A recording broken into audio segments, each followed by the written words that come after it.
Skewer, pull back. They do some good damage there on Ame. But he will not be under too much pressure of losing his life. He's going to get the deny. A little cheeky there. I like to see it from the morph. It's a morph player. That's nothing to say, maybe not a Pango player. I have some theories, guys. I mean, that was his, as far as I could find, mind you, I looked pretty quickly, that was his second professional Pango match. Yeah. Now, they played a lot of Pango when he wasn't available to play for PSG LGD. And, of course, Coach Chaba stepping in, playing a masterful Pango. You know, he did really well, and we've had this discussion of like how he sort of controls the macro game to help these players so they can think more about their own heroes and their own item builds, and they have a clear identity of like what I'm supposed to do in this game. But if you're not experienced on the hero, that formula doesn't work so well. True enough. But he's got a less draft now. Much better hero for nothing to say. Very comfortable. Comfy time for nothing to say. And so far, he's doing fairly well. The early first blood onto Toronto Tokyo giving that puck the advantage as another stack up on those camps. And now, trying to scout for these runes. Poshka just within vision there, and Nightmare. It's going to use a lot of mana there. And Toronto Tokyo gets the haste down bottom, so a little bit of luck and a little bit of good rotations, helping out Team Spirit. Yeah, even threatening to have the TP in there from Poshka will be all right, and actually just starts going right back on the aggressive. Will only catch a sentry though, no obs taken away there. So we heard a lot of discussion actually last game from Insania talking about like the power runes and the strength you're going to have from that right here, and especially for a puck, a hero that's really capable of trying to abuse that, because you want to be making these early rotations with the Dream Coil. And it looks like not going to secure another kill there. Yeah, I think it's an important point to make, is that you've got to watch so carefully on any of these other side lanes. If LGD overstep, they get a little bit close to a tower, puck could easily make that rotation and kill off a couple. Ooh, Maposhka gets spotted on the way out here. So did Sentry on the pillar, was kind of checking around, finding some wards, and then putting obs down by the Ancients. And there is a Sentry here on Zinq, so this could be pretty painful. Oh, he's got it right. All right, they see it. That was right on the edge. That's a huge D ward. That was a lot of time spent from Maposhka. And at the same time, LGD gonna move in and head up top. Why and nothing to say together. Are they gonna try and make a kill here onto the Luna a little bit far out? And we'll see if they can connect with this one, but... This is a tower kill gank. Yeah. They're ganking that tower. It's not moving. They don't have to worry about it. Luna, she's kind of fast, you know. She's got some night vision, maxed out Lunar Blessing. But the tower, it doesn't move. True enough. Gonna move in and next take hero, Darcy. Can she just throw the tower somewhere? It's a possibility.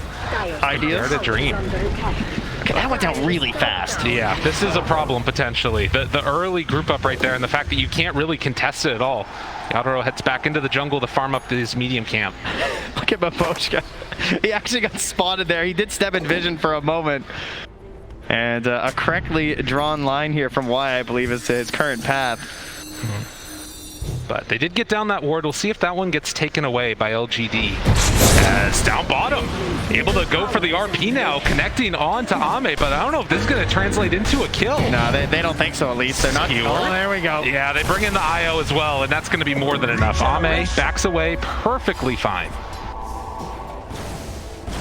Poshka's just like, can I get something done here? You know, my wards. Getting a little de-warded here, just roaming around. You know, it's actually Y, who's well known for being such a roamer, but on this IO having to play a little bit closer to his ally. Yeah, it is a little bit of a change-up in styles there. We saw a bunch of that rotation going on in the last game from him, as Maposhka, on his Bane, finds another courier kill. Yeah, for Y, despite being a 5 player, he actually gets often categorized by like some of the information scrapers in Dota as a roaming hero. We've been told by some of our stats people, just because he spends so much time going between the lanes. Ame, Collapse, facing off with each other. And just the focus right now on the farm, stacking up the camps. Ame again moves up to come and contest this, and Collapse, I don't know if they're really going to be able to do all that much to stop him. Very interesting, but Fissure up top. Now the follow-up, looking for it. Faith Beyond there as well, and this is going to be a kill. That's a pretty stark difference to the 3 heroes stalking the Radiant carry. You know, they got to get this kill, right? They got to get something here, that's for sure. Maposhka's waiting off to the side. Nightmare down a couple punches, but they bring in the IO, trade off that Nightmare. And that's going to be more than enough for the moment, but why? Also drop it low, not low enough. Instead, they turn, find Collapse. One more touch is not enough with Faith Beyond. TPing in, they might be able to find him here. That was the trusty shovel keeping him alive. Yeah, heading down to the south. TP is available, but Collapse in some trouble. Does the Spirit connect? Ugh, not quite going to be on the mark. He gets out. trusty shovel indeed. And up top, nothing to say. Zoning back Toronto Tokyo as it kind of came into invade on the Ancients, but the pressure will stay in the bottom lane. And we already saw how quickly that top tower went down. No point slowing down here for PSG LGD. It's interesting though, right? Because you can see that this is a dynamic that we've seen multiple times throughout this tournament. You have Team Spirit with a little bit of a lead, even though it's LGD that are taking down more of the towers. Just that stacking up farming mentality we're seeing from Spirit right here. And look at the treants put out here. They're watching for Toronto Tokyo, right? Yeah. Because they know that everything's on this Dream Coil. That's by far the easiest way for them to initiate. So you just fan out your units like that from Faith Beyond. And unless they're going to smoke in, you're going to catch that puck. And instead, they're going to find a Dream Coil towards the mid lane, trying to take down this ledge. Do they have enough? Yes. Toronto Tokyo picks up that kill. And with that, a 3,000 gold lead this early on for Team Spirit. Bit of a theme, I feel like, from these two games from PSG LGD. Ame did a similar thing last game on the Ursa, where he kind of stayed in an area which seems like, surely, you know, like you're in trouble, you know? Right. He ended up dying on the Ursa in the top lane. And this time, you know, at least they got a favorable trade. They took a tower after that, which I think was part of the plan for PSG LGD, but they were able to zone back on that bottom tower, shove the wave back out, and now even Collapse running in behind the tower, checking for a courier and everything down here. They're not willing to just, like, you know, give you the, like, take the kill and then just give you the tower. They're able to defend after as well. Right. Oh. Okay, but now that pressure is coming mid. Era. They're going to get onto the Brambles. Thought about that RP, but calls it off afterwards. And again, nothing to say in the mid lane, starting to push down this tier 1 tower with Xingqiu in tow. And why? They'll get it.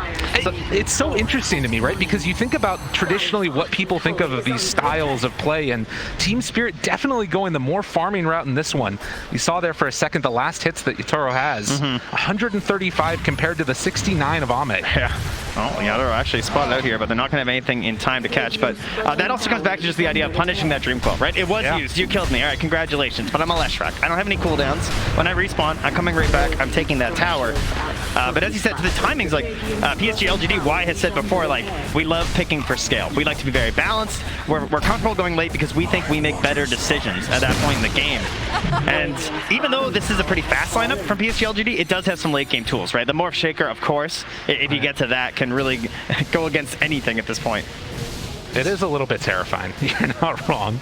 Actually queuing up the Dragon Lance right now on Ame. So obviously you could maybe disassemble that later and build it into the Axe if he wants. Yeah, we see that a lot versus the Luna, because it makes like a really nice little matchup, right? Where she's kind of got this like zone that you're trying to play out of and kite her just a little bit, gives you that tankability versus all this magic damage there too. Really balanced item to start out with. So Team Spirit nursing that 2K gold lead, as on the other side, LGD trying to keep the pressure onto these buildings. Up top, nothing to say is there. The 4 points in Edict forces out the glyph. Wow, that was a pretty easy glyph to get, not gonna lie. Yeah. Didn't have to commit that hard at all. I mean, Collapse had already TP'd up there too, so I can imagine they'd like to go for another one soon. And as we approach, you know, sort of past the laning stage, we start thinking, you know, how's the Roche look in this game? They could take it relatively early, right? You get an early DD with this lineup with Nature's Prophet and Morphling. They might opt for it. Look at this movement in before the Blink Dagger on Shaker. Oh, Nightmare! By Mapochka to dodge the stun, but Yatoro's still in some trouble as they run him down. It was good, but it wasn't good enough. Toronto Tokyo's coming, but they are too tanky. I mean, you see these stacked up heroes, maybe you're, you know, sort of thinking about going in for the Dream Coil, but it's a bit too much. They're just so tanky right now. And instead, they try and find a pick off here. Nothing to say. The rest of his friends a little ways away. Xingqiu making the move over. They're going to get the Terrorite. That's going to get the Tether Snap. And afterwards, the ulti coming from Willow, but nothing is taking the regen from Y. Keeping his core player alive. With the wand, with the IO, this early hood into the Eternal Shroud as well. They're going to have some issues bringing down this Leshrac without the Luna being there. Yeah, I mean, you just get blown up like that. I mean, obviously a great Nightmare dodge of the stun that came in, but in the end, you need to get that BKB online, as we've seen time and again, and Yatoro trying to get towards it now. As LGD starting to cut a little bit into this lead here. Also getting a little bit of free time right now for Ame to farm up. Yeah, I think Toronto Tokyo is starting to just think about like his role in this game, what he can do. You know, Puck obviously pretty versatile in terms of builds. They even an early aim on this here. And we'll have to get out of this one. Even go for the a TP in there. Very nice play to even preempt that by blinking somewhere else for the TP. Could have set something up there. They also have the Orchid ready on this push here, so with the relocate in 5 seconds. Everyone can be top lane right now for PSG LGD. For Team Spirit, they don't see very much. I mean, they're rotating a lot of heroes to that bottom lane. I think they just have to go for the counter push. Yeah, there's no other play really. And they have a glyph still on LGD as well. They need this Blink Dagger on collapse before they can defend. It's going to be too much too quickly otherwise. And you can see getting very close. Collapse just going to farm up the rest of these camps here. While bottom, Team Spirit try to pressure that in. Toronto Tokyo, he's got the Veil. Okay. He's got the Blink. He's thinking. How bold is he? This guy's crazy. We've seen it time and again, and Faith Beyond shows up. He just wants the creeps. That's all he's going for here. Oh, Faith Beyond spots him. The silence is there. That's the Orchid reveal, and he is mega dead. Yeah, he's really greedy. It turns out. Oh, you know, you got a full creep wave. That's quite a bit of gold, too. True. But almost a certainty when you go over that play. This does stop the backdoor protection, though. So this is going to stay alive a little bit longer, forcing LGD in this area for a bit. But eventually it will fall. And already 50 on back to that bottom lane to just push that back out too. So very well orchestrated there from PSG LGD. But the courier, it holds the key. Ice Frog, little courier, delivering a Blink Dagger to Collapse. So, you know, he's got a few more things queued up there you guys might have seen already in this tournament. The Shard, the Force Staff. He's made a couple plays. Perhaps some highlight reel ones. He's been absolutely spectacular. I think he needs a couple more this game. True enough. Not if LGD have anything to say about it. They've also had a few highlights at times, and playing on that Earthshaker with the Morphling, you just know that there's pain coming if they're left to free farm in this one. That's really the worst part of just staying in the upper bracket. Less highlights, you know, less games to play. True enough, yeah. Especially when you crush your opponent so hard, and then finally being challenged now by Team Spirit. They're up one game again. Cinderella story that hasn't died yet. And seeing if it can continue on here in this game number 2. The BKB is done. Taking a look at a few of these other items around the map. Collapse has that blink done. Xingqiu getting closer to his, has it completed as well now.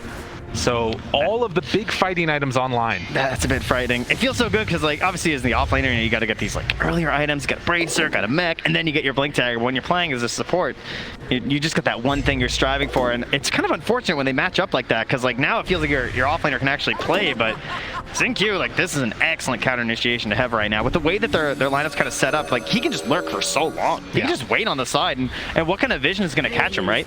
Maybe an orb. Maybe you can take a fight at night like this and have the advantageous vision. Oh! Back! Immediately onto nothing to say, but he's going to live through that. Nice jump out there. Xingqiu saving the day even under that ward. I mean, they have Relocate, they have Fisher. Yeah, they were super ready. That is a tough one, but at least the Relocate gets burnt, right? Yeah. So that is something for them, but immediately into the Roche. Oh, and LGD gonna make a bit of a sneaky play here. Did Team Spirit know that this is going on? Where's your DD, guys? They're gonna have to push. I mean, this is down to about half HP now. Team Spirit, it's really well covered by the vision of LGD as well, but they're going to smoke up now. Can they get there in time? Aegis, it's super low now. They pull back onto Xingqiu, going to try and take him down first. And they will get that kill, but it comes at the cost of the Aegis on Ame. No leaving it in the pit this time for any other teams. No. IG, everybody knows. At the very least, you do get yourselves a kill from that, but surely still happy, you know, Xingqiu. That's basically an exchange. Sometimes you trade a Roche for a tower. Sometimes someone on your team just needs to go and kind of feed to block out the smoke. And in this case, kind of just a small feed to help things out here. So another game where, like, the kills have also stayed pretty low. True. From game 1 and game 2. Feels like teams are being very picky about their engagements. So much on the line. It's incredibly tense for these teams. And again, you start to wonder how much the pressure is going to be affecting these plays. We'll have to keep our eyes out for it for sure. But Ame with the Aegis, another 4 minutes with this. And I believe this is going to be the Manta coming out pretty soon for him as well. He can start to play with a little bit more freedom here, potentially. And currently they already have amazing vision in the top lane. You can see this ward just been staying on the high ground here. About a quarter of its duration left. Nothing to say. Feels confident enough to be up there. They already control the outpost since they took that tier 2 so early. Team Spirit again just forced to try and hold on and try and build everything up into Yotaro this game. Does of course have this buffed up carry mentality that we've been working towards in this main bracket event for pretty much every team. You're going to have the empowered Luna. But, you know, it's not the wolf bite, it's not the tiny. So Yadar got to do some heavy lifting here. Potentially, they have a Nightmare. And then the walk away. They actually relocate into this one. There's relocate. There's Nature's Prophet. You know, it's very scary. If you don't have that really quick burst, you don't really want to take it right now for Team Spirit. But they forced out some rotations at the very least. They got to try and hold this tower, I think, or else this really wasn't worth it. No IO save this time, though. That's the danger of the relocate. Nothing to say outside of vision. They don't see him. Now they do. The pullback and be able to get that skewer. The vision not quick enough. And nothing to say goes down. Now looking for more. Ame has to be careful. Xingqiu there as well. Oh, but Ame with the waveform through it. Brilliant play. And on this afterwards. Now the chase, looking for more. Can they control? Do they have enough for the kill? The Terrorize comes out, but he got the strength form off. Faith Beyond jumps away. The skewer back. 1-2. And the RP. Oh, collapsed it into him again. And look, they're just surrounding him. There's no chance to help. They have the IO, you have the shaker, but there is nothing else left in the tank there for Ame, although trying to TP out, but the stun comes through right at the end. And LGD, another triple kill for Yatoro. And Y will manage to escape from that one, but a huge win for Spirit here in game number 2. That is massive. Oh, what an amazing defense. And Class does it twice in the fight with the skewers, catching nothing to say. Like, you know, you talk about this idea with like the Aegis and like, well, what are you supposed to do with this Aegis? Are we supposed to push towers? Is that the goal right now? So, you know, should it be on the Morphling? You know? Right. Doesn't he kind of feel like the harder target to get in the first place, and instead you're sort of hanging nothing to say out to dry? Like, he gets one skewer and there was no chance to save him. Yeah, I mean, again, part of that is also the decision to stick around after that relocate was used, because that's probably part of their idea behind it. Yeah, I mean, that's your easiest long-range save, right? Unreal. 5-6. And Team Spirit playing just absolutely great Dota. I'm sensing a smoke up Echo Slam here soon. You know, this is what you do. You lost your Aegis and you're like, okay guys, this is fine. Group up, we're gonna smoke. We've got our other tools back. Let's go dunk on some people. Xingqiu so often has been the answer and the playmaker for this LGD lineup. Whether it's the Snapfire or this Earthshaker, whatever it is that he's playing, he's making the big moves. So 21 minutes in now, and continues to farm. I mean, this is the thing that's really scary, right? Like, how many times have we seen these Lunas just get completely out of control and then just walk high ground with an Aegis? And now it also feels like they have some of those tools with the Blinks Online to actually win those Aegis fights as well. Yeah, sometimes they don't leave that high ground. It just takes one sort of mounting up there and it's over. Part of the reason why they can be a little bit patient here for Team Spirit, but patience, you know, that's not something they're very well known for. Scary invis, and then the smoke up afterwards. Team Spirit looking on the hunt, but LGD sensing danger coming their way will retreat out. Just is he gonna horn toss him again, Lyrical? Don't tell me he's gonna horn toss him again. Oh my god, he got him again, Trent! They did it to him as they find the pickoff. Collapse, you're too good. What a smell. Unreal. Oh, they're so good at just finding that one kill and like waiting for this timing too of just this. They caught him on the zip. They pull him back in afterwards. Why? In some trouble. Skewer a little bit off the mark, but the Brambles are there for round 2 of it. Team Spirit, they came to play on finals day, taking down Secret, now looking to go up 2-0 in the series against LGD. Meanwhile, Faith Beyond, at least, you know, getting something back, right? Yeah, go grab that outpost, get it. But man, losing the Roche into just like taking over the map right now for Team Spirit. They're just having fun. That's what they say, right? They look like they're having fun. They do. Well, Voshka looks like he's having fun. For someone who's playing Bane, that's as much fun as your face gets, I think. You know, they're on top of it, killing it, and we'll see now if LGD can pull this back. I mean, again, we've talked so much about the effect that pressure has in this lineup. In a lot of ways built to try and just win the Aegis. Not a whole lot else is going to be acceptable for them and the sort of standards that they set for themselves. 5-8. I love how you see the sentry they put outside the base too, because I had the same thought. I'm just like, where was that ward? Like, how did this Magnus do that? You know, and just nothing. They're just collapsed. He just feels it. He just goes. At the very least, it's a lot of sentries. They're all over the place. And, you know, that's because they also have the gem, I believe, still, on Toronto, Tokyo. So they know that they're in trouble when it comes to the vision game. And so you get into this place where you're just kind of spamming them everywhere. And Io, you know, you heard our lovely draft panel, as well as Insania, talking about like the sustain and everything. And Insania pointed out just like how much more valuable that healing is on the earlier end, right? You know, yes. About trying to get as many of these these mechs and these holy lockets as early as you can. game, and when you have to spend on sentries, that can be a bit tough. But at the same time, you have a Shaker on your team, so you're making a sacrifice in terms of the gold to ensure that Blink Dagger is going to be there. Unfortunately, they haven't really gotten much out of the Shaker. Couple nice saves, but Xinqiu's still waiting for his big moment. And it's tough, right? Because you have to sort of go in and make that chaos happen first with the rest of the heroes on LGD, and specifically Nothing to Say. And he's built all these items to try and stay alive. The Eternal Shroud, going for the Halberd, now into the Plate Mail. And it has just not been able to be enough to keep him alive against the big plays from Collapse. MVP in this game too. And now, it's nighttime once again. So what do? We smoke. You got night vision, right? You have the advantage there. They're gonna have to rely on the treants from Faith Beyond. Let's get some of these plays out. That is the vision that they have at night. But the edge certainly belongs to Team Spirit. Absolutely. As they move up onto the high ground, Xinqiu feels like he's safe, but they drop down the ward right away. Xinqiu manages to get out of there, has that shard to create that separation. But again, a ward dewarded and taken away vision from LGD. They're just going to do the sweeping motion here, right? They actually scanned ahead to see if he could blink in there. He's checking the high ground. Yeah. Collapse wants this so bad. He's ready. He feels the moment, dude. He is so on top of it. Waiting for the vision. Nothing to say, he's going so far back. He's like, no. He knows. Oh my god, that was close. Fissure afterwards. They're sensing it. They back out of there. He is feeling it today.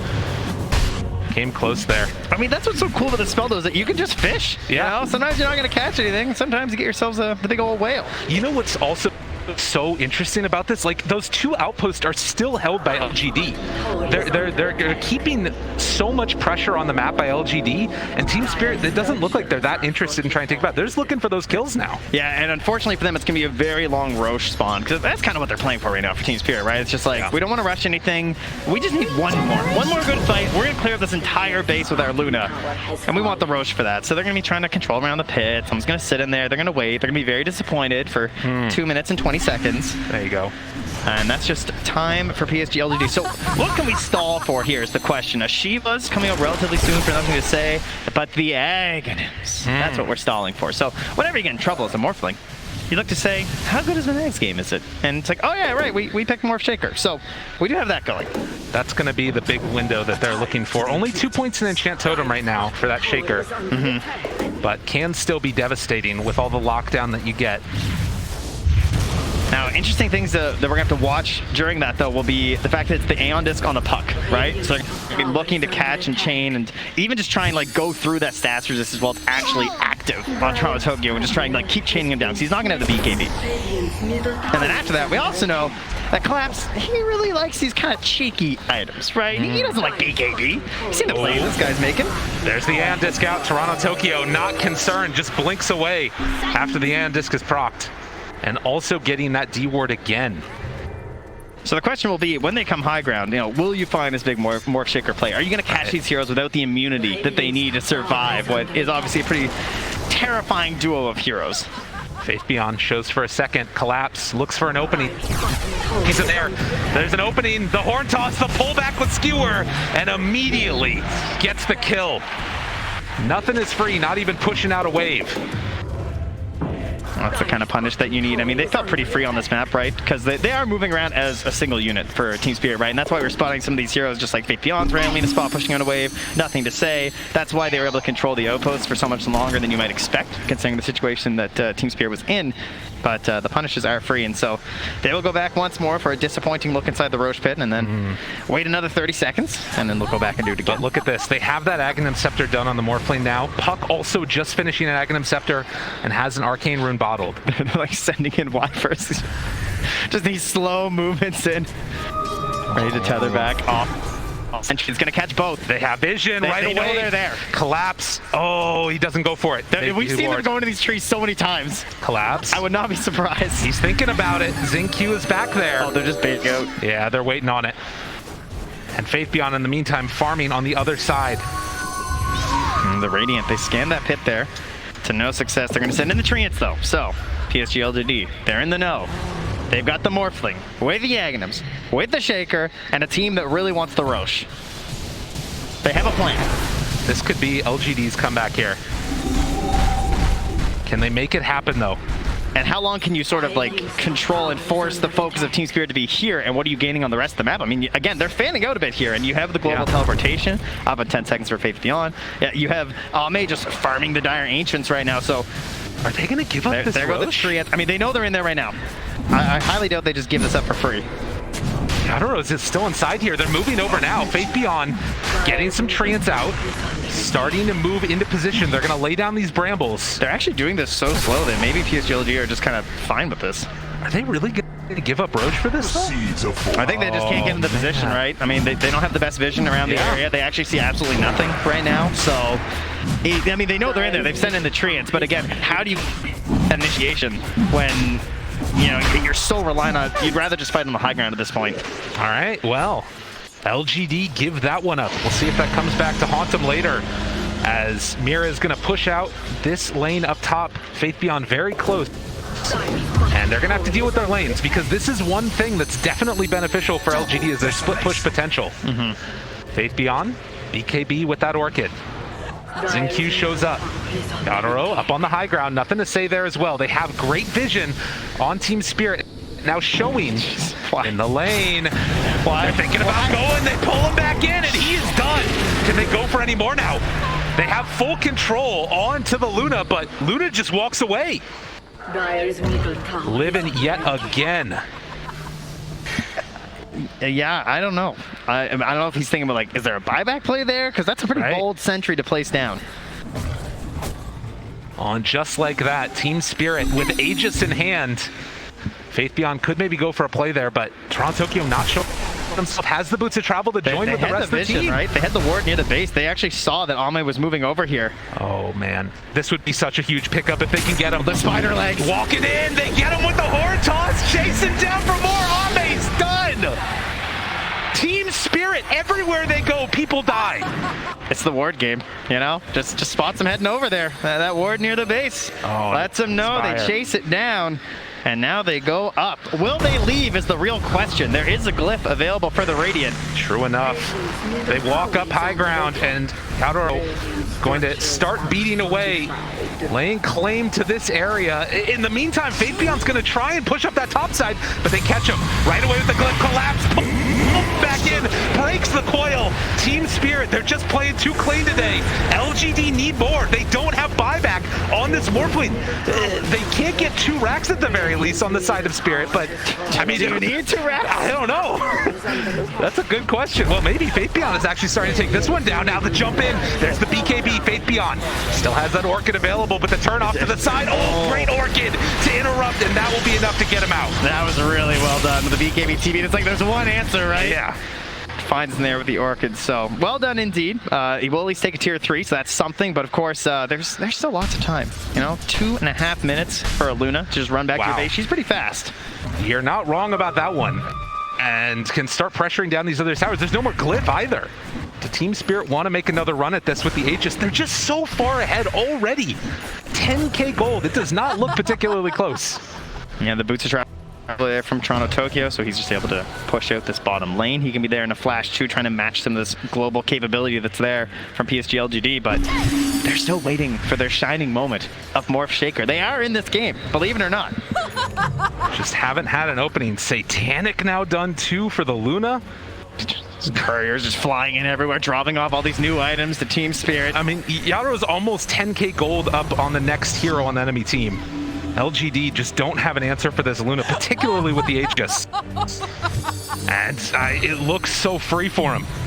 This is the path to victory for Spirit to go up 2-0 over LGD. They gotta guard this wave that's with them though. Faith Beyond has caught the next one. They're scanning that he's actually still there, so he's going back Toronto Tokyo. He's gonna try and hunt down Faith Beyond. Oh, and off to the side, they get the vision. Tries to chase him down there. There's the silence, the coil afterwards. Still hits pretty hard on Faith Beyond, but with collapse in the area, they're gonna break the coil and kill off the Prophet. How fast does he need to buy back is the question. Oh man. Can they actually like force it here? I mean, it's gonna be a while for the lanes, right? That's kind of why you're able to sacrifice your life sometimes on Nature's Prophet. I don't think they can punish this simply by the speed at which creeps walk. So it'll be a little bit more time now for LGD, but what are you gaining in this time? You know, there's gonna be a Scotty done, so that is pretty huge actually. Scotty and the Morphling versus this Luna. And we're getting a Satan. I mean, it's looked so one-sided partially because LGD haven't taken that fight yet, right? Like, and there's still going to be that window when they have the, you know, Ag Shaker and can go in all at once together. It's just they're waiting for that perfect fight. Still have to be careful of that one on Team Spirit. And with this Aegis, you would have to imagine it would come soon. Well, Collapse, you know, I think he wants his perfect game here. He's the only one who hasn't died so far on Team Spirit. Absolutely carrying out of that off lane. No kills, too. So giving, you know? Such a charitable offlaner. That's the way it's supposed to be, absolutely. Ooh, also, Aether Lens for the extra range. So much range on absolutely everything in this game for him. But they're going to get set up again. Morphling sending in the courier. This one might get scouted here, and... Oh, it's on the way up. Oh, the Lucid Beam. Yeah, using the Lucid Beam and well the shard. played. That was that the Scotty? Oh, yeah, God, it was. killing that Scotty. Almost 3 minutes of no Scotty, but you know, it's okay. You know, LGD, they don't actually see enemy, they just see enemy creep waves. Right? That's the goal right now. Okay. The creeps are the true enemy. So that's why Faith Beyond, you know, he's not up top where the heroes are. He's down bottom where the creeps are. Just keep pushing them out. Keep them away from your base. Try and extend this as long as possible and then force Team Spirit into a bad position. And, you know, in the last couple of minutes, they caught up and done some net work. You know, you look at this more. He just keeps climbing. Will it be enough, though? They can make the most of this, dodge fights, and then possibly get another fight around that next Aegis. That might be their window with the BKB on Ame. I think what's very impressive from Team Spirit is how long they have just kept this single like ball rolling around together, and they're not panicking. Because a lot of teams, it gets to this point where like it feels like you've been roaming around for so long, and like now the Aegis is gone, so people said like they fan out a bit and they farm, right? Yeah. Morph Shaker will punish that with relocate, you know, with a Nature's Prophet. They will find you. They will kill you if you try and go out on your own. But with all the lanes pushed out now, Team Spirit, without that Aegis, still going to walk up and hit this a couple of times. You have 3,200 HP on Yaro as well as the butterfly done. And they have this ward on the high ground. LGD don't know about. Collapse. They have Collapse. So often, he's been the one to make those big plays. They're continuing to push in the bottom lane. LGD hoping for an overreaction from Team Spirit as they walk up, start to hit these racks, but likewise, bottom lane is being pushed in. They've morphed in as well, actually. He's fully committed to the Shaker. Terrorize afterwards, caught with the fear and the horde toss to pull back. They got nothing to say. He's so far away. They don't have a way to get to him. He is going to die here as they get the Fiend's grip off and the eventual right click down to death. Oh, Toronto Tokyo in the back. He caught one on the way in. Gets one! On to ZQ, he's in trouble now as well. They find themselves another pickoff potentially here. ZQ, nothing else left in the tank, falls down. That's a nice play. Very heads up there from Toronto Tokyo, just not letting him just get away with offering up the sacrifice of the Lesh rack, you know, not just the goat. We're gonna take what is Shaker? Cow? There you go. We'll take that too. Yeah. They're keeping these lanes pushed out. And this is the only thing. We've seen a couple of teams, you think back to that Quincy Crew game, they were able to keep the lanes shoved in constantly and eventually win with an all-in push. And that might have to be what we see from LGD as well. Maybe a relocate play with Morphling or something like that. No. Do not say that. I won't allow it. You won't allow it. Not here. Not some DD relocate Morphling. There's a chance. There's potentially a way. You got to be careful of your Team Spirit. With this global potential that they have on LGD, anything could happen. The last outer tower. Now gone. PSG LGD. It's beyond AC done. And Team Spirit starting to sense Roche going to be back up. 10 seconds. And with that, it could be the window to close this game out for Team Spirit. All right, refresher or eggs? What are we getting? I'm down for either. As it will respawn right now. Get the eggs. Interesting. Smoke up though. LGD. Is this finally the fight that they feel comfortable with? They have been sitting on this Ag Shaker for so long. Or Ag's Morphling rather, with the Shaker. BKB now done to boot. Yeah, that's a good point though. Maybe they get ZQ and eggs here. Yeah, that would be kind of nice. You can see Team Spirit not comfortable just hitting away in the Roche pit. Nothing to say, walks in. Yadaro up front and center. Jeez. Nothing to say, they jump in, there's the control. The damage out, Mahochka's dead, buys back immediately. Yadro turns to fight, destroys Nothing to Say. They got him, caught to the side. Ame in some trouble, hitting from the low ground. How many misses are there? It doesn't matter as they chase him down and kill him off. A great win for Team Spirit as they will find more and more. Unbelievable. Well, the chase continues. Yadro just chases him down, and Echo afterwards trying to buy a little bit of space. Nothing to say, but can the kill collapse? Trying to take him down, but no, it won't happen. On the side, Toronto Tokyo will fall with a big stun afterwards. Yadro moving in. He's big, he's bad, he's Luna trying to kill him off. The fear, the pullback, collapse, he's got him. ZQ looking dead as well as they turn and hit. Another one bites the dust, but they buy back now. On ZQ, Fate Beyond getting absolutely shredded. Yadro is too big as they catch him in again and push back. They got him caught and gonna maybe find the kill. Nothing to say, down low, dead. Another huge win, Team Spirit. They won't be denied. The Horde toss catches on the ZQ, and Yadro just slaughter. The way they play these fights, they're so in sync with one another. GG is called. They call it a Cinderella story. Well, if the shoe fits, wear it. Unreal. They look good. And we got a crowd up there. Top very excited for this young team's present. They have been absolutely dominant in this one. 2-0. It's